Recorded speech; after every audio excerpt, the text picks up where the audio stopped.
नमस्कार मंडळी. झी मराठीवरील तुला शिकवीन चांगलाच धडा ही मालिका प्रेक्षकांमध्ये खूप लोकप्रिय झाली आहे. ही मालिका सध्या एका वेगळ्याच वळणावर येऊन पोहोचली आहे. अशातच अक्षरा घर सोडून गेल्यामुळे मालिकेत एक मोठा ट्विस्ट येणार आहे. तर मंडळी, अक्षरा ही अधिपतीच्या बाळाची आई होणार आहे.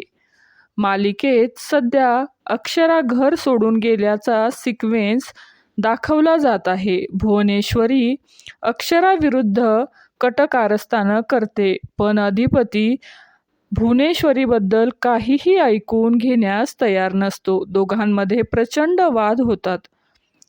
तुम्ही तुमचा काय तो निर्णय घ्या, असं अधिपती अक्षराला म्हणतो. त्यामुळे नाराज होऊन अक्षरा घर सोडते. अक्षरा आपल्या पुढील आयुष्यासाठी देवाकडे प्रार्थना करत असते. तिथे भुवनेश्वरी येते आणि तिला काय जीव देता काय, पाण्याकडे असं का पाहता, म्हणून अक्षराला प्रश्न विचारते.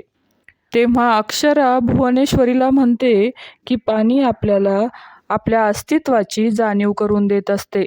खरं तर तुम्ही पाण्याकडे पाहायला पाहिजे. तुम्हाला नाही कळणार, कारण हे सर्व समजण्यासाठी माणसाला शिक्षणाची गरज असते. भुवनेश्वरी अक्षराला दमदाटी करत असताना दुर्गा अक्षराचे रिपोर्ट घेऊन तिथे येते. आपल्या ताईला म्हणते अधिपतीचं मूल अक्षराच्या पोटात वाढतंय.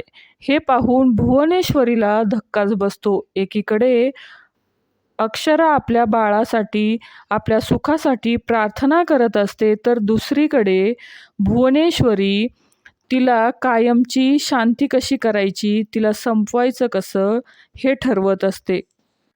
तर अक्षरा अधिपतीच्या बाळाची आई होणार आहे हे कळताच भुवनेश्वरीला एक धक्का बसतो आणि ती तिच्या विरुद्ध कटकारस्थाने करायला लागते.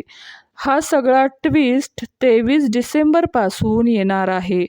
तर मंडळी, तुला शिकवीन चांगलाच धडा ही मालिका तुम्हाला आवडते का? नक्की कमेंट करून सांगा. धन्यवाद.